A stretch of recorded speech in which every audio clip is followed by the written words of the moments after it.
Hi, and good evening. I'm Dr. Manoj Goel, Principal Director, Pulmonology, Fortis Memorial Gurgaon, which is in Delhi and NCR.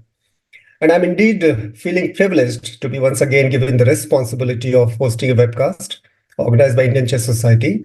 And for this, I thank Dr. Sandeep Salvi, who is the President of Indian Chess Society, Dr. Amita Nene, who is the Chair TEI, and Dr. Raja Dhar, Secretary ICS, for giving me this opportunity once again. I'm also thankful to our knowledge partners, CIPLA and CFED, who are giving us the logistic support for organizing these wonderful meetings over a period of time now. But my special thanks and gratitude go to Dr. Bernali Datta, who has convened this meeting along with some international experts, which is really, really wonderful. So, ladies and gentlemen, the World TB Day is around the corner and a lot of activities are going around. And on this day, we actually affirm and reaffirm our commitment to the TB eradication program. And in this context, the subject for discussion today is expanding diagnostic horizons in TB and viral infections. The topic is extremely relevant, but honestly, I am finding it really difficult to give my introductory remarks because our experts are going to deliberate on some niche technologies, AI in TB diagnostics, and newer insights in community-acquired infections and in TB diagnostics, which for majority of us is in fact going to be the first time information. So I really look forward to listening to our experts this evening. So my job is very humble, and that is to introduce our renowned faculty, which is just again for the sake of formality only. So first of all, let me introduce our international experts. We have Professor A.L. Story, who is clinical lead find and treat University College London Hospitals, UCL Professor of Inclusion Health, Faculty of Public Health UK, and co-director, UCL Collaborative Center for Inclusion Health. Welcome, Professor A.L. Story. Thank you so much. Then our other international expert is Professor Andrew Hayward. He is currently UK Health Security Agency National Lead for Inclusion Health, UCL Professor of Infectious Disease Epidemiology and Inclusion Health, Director, UCL Institute of Epidemiology and Healthcare, and Deputy Director, UCL Institute of Health Information. Welcome, Professor Andrew Hayward, sir, to this program. And then it's my privilege to introduce our own Dr. Anand Jaiswal, who doesn't need an introduction. He's Doyen of Tuberculosis in the country. He's a Senior Director, Department of Respiratory and Sleep Medicine, Vedanta. And again, it's my privilege and honor to introduce Dr. Bernali Datta, who is the flag bearer of TB control in the state of Haryana. And she's playing a pivotal role in the TB elimination and eradication program in this state. And she's the Director, Department of Respiratory and Sleep Medicine, Vedanta. And in fact, she is the convener of today's program. And so actually, she is the big boss today. And it's my privilege to now request her to take this session forward. So Dr. Bernali Datta, please. Thank you very much, Dr. Goel, for the very nice introduction. Huge thanks to ICS team, Dr. Amita Nene, especially for enabling this, as well as Dr. Raja Dhar, Dr. Sandeep Salvi, of course. I was very privileged to have our professors from University College of London, who are experts in the field of epidemiology, tuberculosis, inclusion health, and they work in that rift between clinical medicine and public health, and they have so much expertise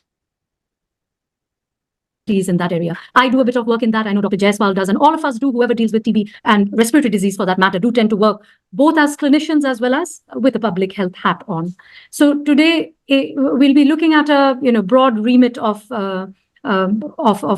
kind of areas around tuberculosis as well as viral infections. Viral infections, something we're all very familiar with, and yet there is so little research around it. And Professor Andrew Hayward will present, some very interesting research. Back to you, Dr. Goel, to start off with the same speaker, with the first speaker session, and I'll start the screen share immediately after. Thank you, Dr. Bernali, for introducing us with today's program and giving an insight. So it's my honor and privilege to invite our first speaker, Professor A.L. Story, to please give his talk on TB pathogen finds it niche. The topic is very interesting, and I'm sure he's going to open some Pandora box, something very niche, something very original, and that is what we are looking for.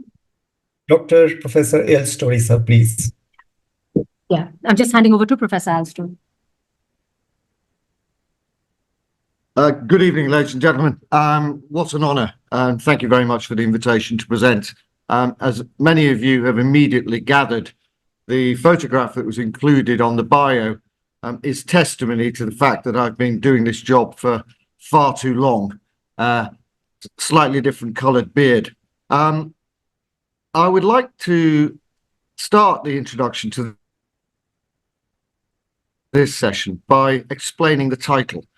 Tuberculosis is a disease that has been with us for thousands of years now. It evolved with us from the primordial soup, and it remains the leading killer of any single infectious agent on our planet. And as our lead rightly said, we are moving into World TB Day, an era of elimination. And this talk is very much through the lens of epidemiology and public health.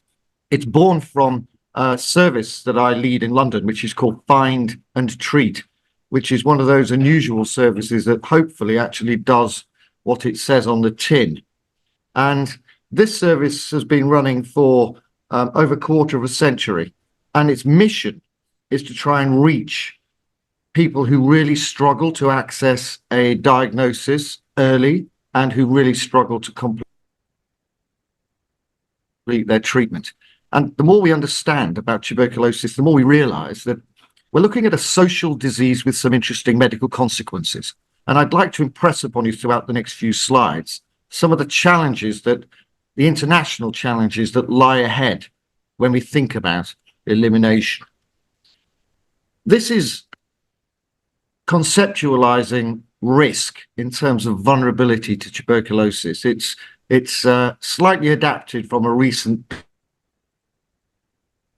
WHO review of the factors that contribute towards increased risk. And as you can see, this intersection between people's socioeconomic situation, their ability to access health systems, and the clinical drivers that increase their risk of infection and disease.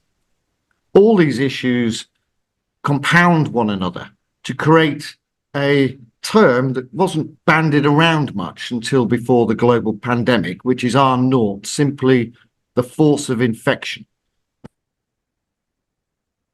And at the intersection of these three circles, we see an explosion of transmission internationally.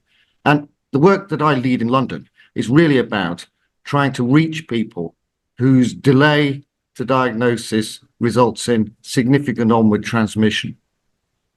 How do we do that? Well, one of the approaches we've taken is to generate the fuel that we need in flight, which is really the evidence base. And as you'll see from many of these papers, my colleague, Professor Andrew Hayward, and I have been very fortunate to work together for many years.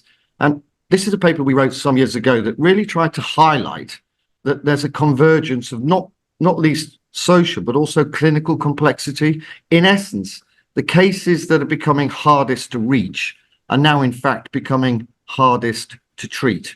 And when we looked at the data in London, we saw homelessness as an issue that was independently associated with a twofold risk of being infectious at diagnosis, a threefold risk of having MDR disease, and a tenfold risk of non-adherence. But for the purposes of this talk, let's focus in on that risk of being infectious at diagnosis. Finding people with TB is not a new story. Many of you will be familiar with the old literature around mass mobile radiography, and many of you will fully understand that this canny pathogen results in an almost asymptomatic disease in many people. And in fact, as I've learned to understand in recent days, the prevalence survey that was conducted in India clearly demonstrated that in the absence of radiology, almost 40%, if not more, I think it was 43% of cases would have gone undiagnosed. And this old tool remains at the forefront, at the front end of an algorithm that we use in London and internationally in a fight and internationally. I'm sorry about that. That we use in London and internationally in the global fight against tuberculosis. This is the most recent iteration of our digital mobile screening unit in London. But as you'll be aware, this is a bit of a lump and technology is moving on. We have integrated active case finding for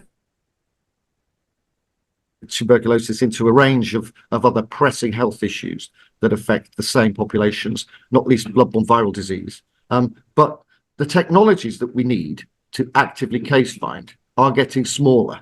This is van number 2. This is the latest iteration, an e-bike, very similar to a project that I saw Dr. Benali launch on Monday, which is a Hero motorcycle with all the diagnostics you need for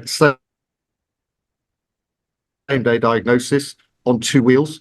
And this is my technology journey in a nutshell. This is from 11.5 tons to 3.5 kilos, supported now by a CAD engine to augment our eyes.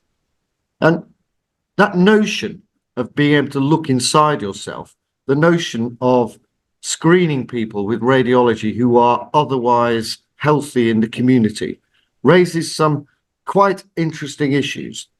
I'll just share with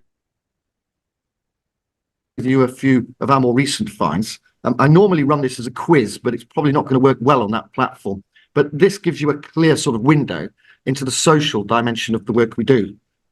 Here we have a 12-gauge shotgun injury. Here is a high-velocity round that's ricocheted quite nicely off a few ribs on the way in and lodged. I think we'll leave that one there. Here is sorry, got some background noise here. Here is something I found recently, which I had to return to Google to actually find out. This is a gentleman who was sustained significant ballistic injury that fragmented so many ribs. It required these rather intricate titanium strips to piece him together. I'll leave this up for a minute in case anyone can spot what I'm looking at. And I'm not looking at a zip. We shoot through, as it were, we image through clothing because we're screening high volume in the community. I'll put you out of your misery. Here we have a intravenous needle that's snapped off while femorally injecting and lodged. A pipe used for drug use. Similarly, another pipe used for a more specific form of drug use. And I acquired it in stereo recently. These I will reassure you are in the bra rather than the lung. You'll be pleased to hear. But what are we looking at? And why am I showing you all this paraphernalia? Well, in essence, TB and drug use, as we understand its epidemiology, are clearly intertwined, and the relationship between increased risk of both infection and disease has been demonstrated now for decades. But drilling into this and understanding how we can use knowledge to inform our interventions is a more recent phenomenon. I'm dealing with an explosion of crack cocaine use in London, and this is a drug that has found a foothold in the margins of society all over the world. It is a rock cocaine that is smoked. The route of administration is inhalation through the lung. And we know that crack use results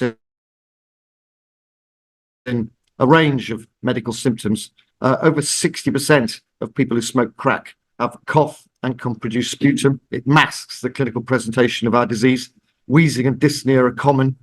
And from a screening perspective, over 50% actually have abnormal radiology. There are several acute pulmonary complications. The particle size of this nasty drug leads to multiple alveoli deposits. As I previously said, the clinical presentation in terms of TB is almost masked by this nasty chemical.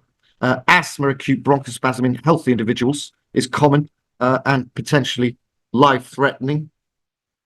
More recently, we're understanding cracked lung, a hypersensitivity reaction, usually quite rapid in onset, resulting in dyspnea, cough, hemoptysis, a range of presentations.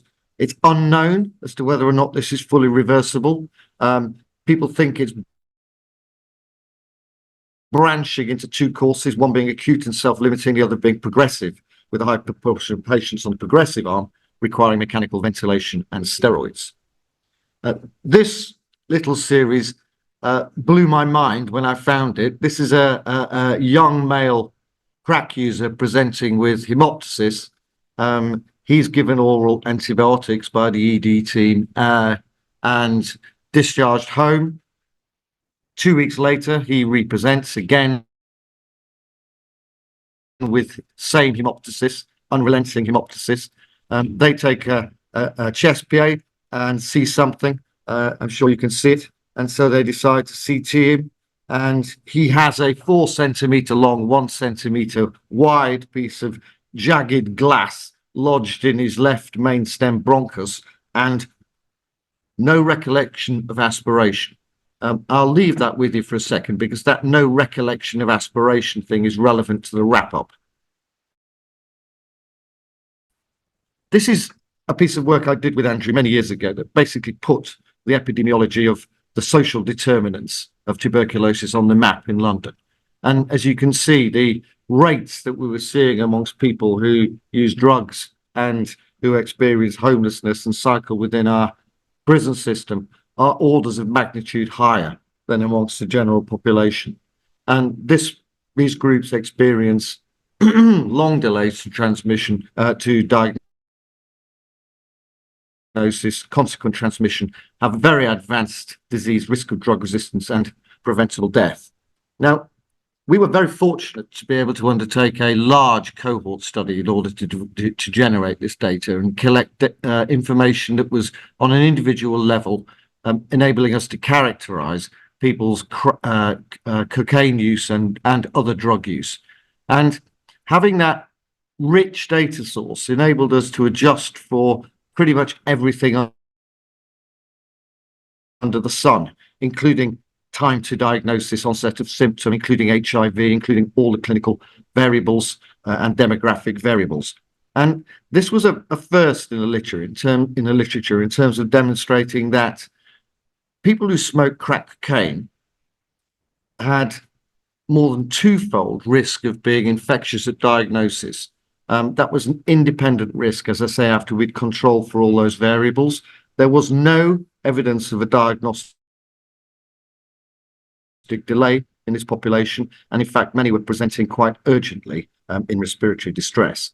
Let's explore this concept. Thermal airways injury. Crack vaporizes at about 90 degrees centigrade, but it rapidly loses its potency. People are administering a very hot inhalation into their airway and very rapidly anesthetizing the airway, so they're completely unaware of the heat, the burn. Also, they're completely unaware of potential foreign bodies and have a significantly, clearly diminished cough reflex.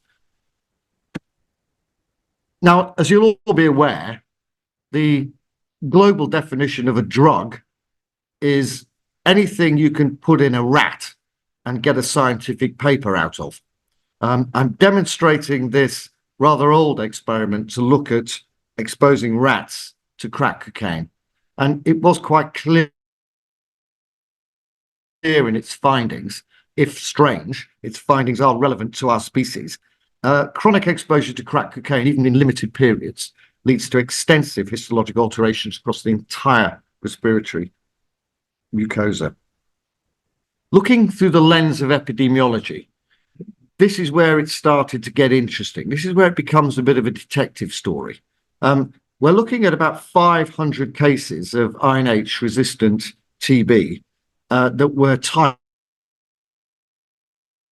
initially with RFLP typing and then later on with genomics all these strains were linked, and we were scratching our heads in London as to understand what was driving this quite impressive outbreak. This was, as I say, constituting a significant proportion of cases that we were seeing in these areas of London on the map below. And in fact, when we started to unravel the genomics, it was clear that we were looking at two sequential explosions of transmission. And we were fortunate to have good epidemiological data on these cases. And as you can see across the bottom, we tried to capture their link to prison, their link to drug use and homelessness, etc. And what we actually found was what was driving this explosion in transmission was, in fact, crack cocaine. That was the common feature across this case series. It hugely increased their risk of infection and consequent outbreaks. And we scratched our heads and basically thought there must be a biological mechanism here. There must be something attributable to the biology of what's happening here. And our hypothesis, which has since been corroborated by other research groups, was that there are two real plausible biological mechanisms here. One is basically poor alveolar macrophage antimicrobial activity in crack users. Your average alveolar macrophage is not particularly impressed when it's hit by a tsunami of toxic crack smoke that's above 80 degrees centigrade, and multiple direct effects on the lung, including chronic lung injury. So we thought there's something quite interesting here. In the context of tuberculosis control, this was a new finding, and a finding that was in this century, the 21st century. The graph you're looking at is, in fact, the data from New York, dating back to 1983 to pretty much present day. And as you can see, they experienced an explosion in transmission in New York in the late 80s. And we thought perhaps it was correlated to the crack use that was ravaging the city at this time. The New York's CDC and Health Department had almost entirely attributed this explosion in transmission to HIV. So we dug a little further, and we found from police reports, etc., that in between 1986 and 1988, arrests as a marker of crack use tripled, and estimates of total numbers of users in the city also tripled in that period, from less than 200,000 to 600,000. And a piece of work, an old paper that we found, which was looking at the prevalence of HIV amongst non-injecting drug users, found that the prevalence of HIV was also increasing dramatically at this time. So we showed the data that we generated in London to our American colleagues, and putting it simply, they looked mildly disappointed and scratched their heads because they'd missed it. And the reality is, I think this is a very nice illustration of the social biology and epidemiology of a very canny and adaptive pathogen at work. This is a good illustration, I hope, of the pathogen finding its niche within our society. The pathogen finds its niche where it not only survives, where it not only transmits, but where others fail to look. Thank you very much.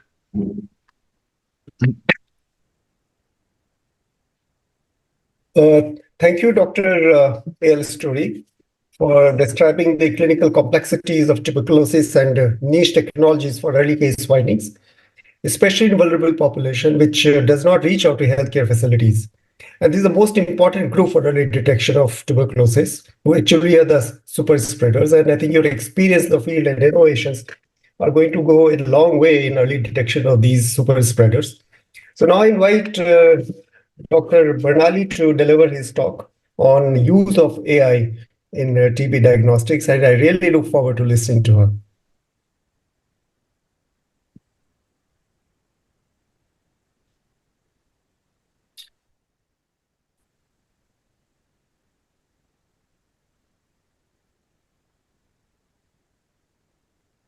Thank you, Dr. Goel.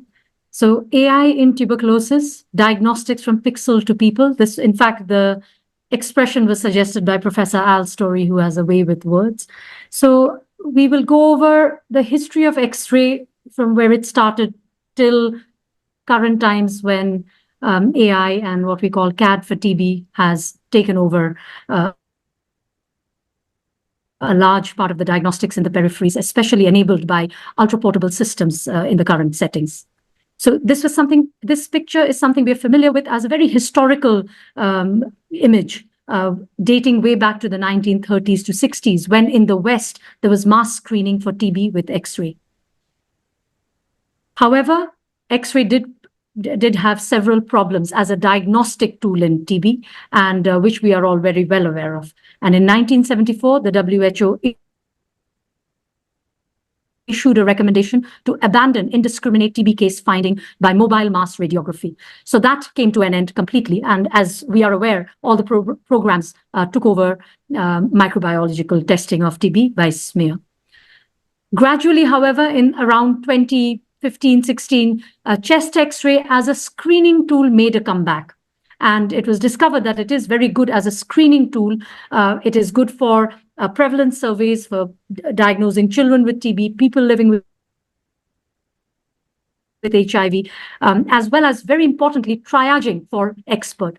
Expert, as we know, cartridges are expensive, are expensive items, and therefore triaging with chest X-ray to decide who uses it became a very useful thing. So it was found that there is an additional 30 to 40% diagnostic yield if a chest X-ray was used at the front end of an algorithm. And thereon, the algorithms changed significantly, starting to use X-ray as a screening tool. We started a program from Medanta using mobile vans with digital radiology in the districts of Haryana. And we had very similar images to what was seen during mass radiography, except that now we were doing systematic screening or only after vetting the patients with symptoms and only X-raying them. So kind of a targeted screening, not a mass radiology. Now, we started this program in 2016, and by 2022, the whole department, myself, Dr. Pinky Goel, Dr. Ashish Prakash, Dr. Jaiswal, we had reported up to 40,000 X-rays, and it was exhausting because we were doing it alongside our clinical work. And to be honest, when AI or CAD kind of was in the horizon, it came as a big relief because we thought we could finally, hand it over to another system. So CAD or AI developed very rapidly. In 2017, there was a single product, and now in 2023, there are 20 products, 12 of which are certified and commercially available. So that is, that is technology, I guess, really, moving on. So it takes a digital X-ray, and then, the output is an abnormality score and this overlay. So it gives us, hotspots within the lung, which indicate TB. There is a huge amount of data there, and I'm sorry, this seems to have shifted a little bit, but essentially, these AI models are trained on large data sets of annotated chest X-ray images to learn the distinguishing features of TB. And then there is deep learning to, in the systems, neural networks to identify this. And eventually it's pattern recognition. Once these have been trained on these large data sets, then they are fed X-rays for reporting, and then they identify the nodules, cavities, infiltrates that they have already been trained to identify as TB lesions. So this is how it works. And, AI, as we know, has becoming increasingly a key thing of our diagnostic tools. So there has been extensive evaluation of CAD or computer-aided diagnostics of TB in chest X-ray by Stop TB Partnership. And I'll go over a few of the publications that are available. Again, just like the way CAD has progressed, the research or evaluation around it has also been many.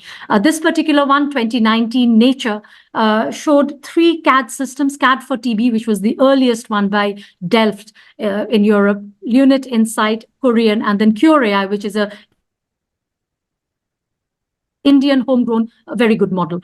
So in this, what they found was that the CAD systems could reduce the number of expert tests needed by 66% while maintaining sensitivity at 95% or better. In all the reviews that we see, we will find that CAD is as good as, if not better than, human reading. This is another one in Lancet, where 5 commercially available AI algorithms for TB triaging was evaluated, and this was done in Bangladesh, and all CAD outperformed experienced radiologists and halved the number of expert tests required, while sensitivity remained greater than 90%. So we are finding that CAD can be a very accurate diagnostic tool.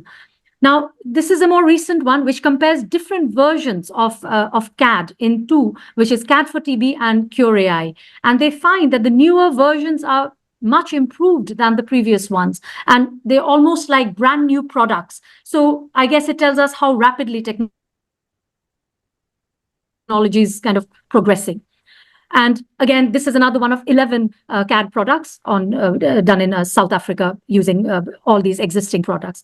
So all of these reviews then informed the WHO consolidated guidelines of the Module 2 screening published in 2021.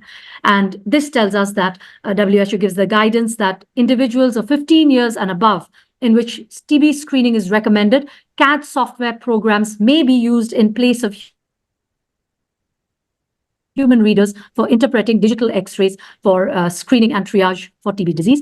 And these products have been evaluated and are now commercially available and widely used all over the world. Now, I'll just present a bit of our experience in it. And this is a cluster RCT that we are doing in state of Haryana in 2 districts, one of active case finding, where the unit of intervention is the subcenter. And we have used a mobile digital X-ray, we have used AI, and we have used CBNAT cartridges. And the plan is 36 months of running the RCT with 3 to 4 rounds of active case finding. And the second round is now ongoing, and we have some X-rays for comparison. So I'll just take you through that. And, AI, of course, is all set to take over the world, but again, pointed out by Professor Alstory, is the terminology RI, or real intelligence, or human intelligence, or organic intelligence, you can call it anything. But again, where do we position each of these? Because both are equally important. So Cure AI, there's now a huge amount of documentation about AI and CAD, AI, ultra-portable systems, etc. How does it report it? The categories are 3: presumptive TB, abnormal not TB, and normal. For presumptive TB, there is a score which goes from 0.0 to 1.0 and tells us the probability of TB. All scores greater than 0.6 is presumptive TB as per the Cure AI, which is the platform we are using. And this is called a threshold score, operating point, cutoff point, or cut point. Now, one thing to bear in mind is that the higher the score, the higher the likelihood of the presumptive TB diagnosis, the likelihood of TB. However, it is not a linear relationship. The probability is not entirely linear. But yes, broadly speaking, a 90% will be far likely to have TB than a 50%, 60%, etc. So round 1, we have X-rays from then, a 9-month hiatus while it was going on, and then round 2, we have paired X-rays to compare. And then we have AI, which is, as I said, the 3 categories, and then human reading. Human reading, in a programmatic sense, is normal, abnormal, but not TB. And then 3 categories within TB: healed, calcified, possible TB, continue to observe, and strong probability of active TB. So this is just to give a sense of the X-rays that will come. Now, this is typically what we see in an AI report in our vans. So, we don't take a printout, of course, but this is how you'll see it. You can see the the white line, which identifies the area of abnormality, and it'll say TB present and abnormal study. They do give us a score as well. So I'll show you some more of this. So this is how it comes to you when the Cure AI interprets it, and it'll give us a score. So you can see presumptive TB with a score of 0.98. So AI thinks it's strongly suggestive of TB, and I think that is corroborated with clinical findings as well. We can see extensive involvement of the left lung.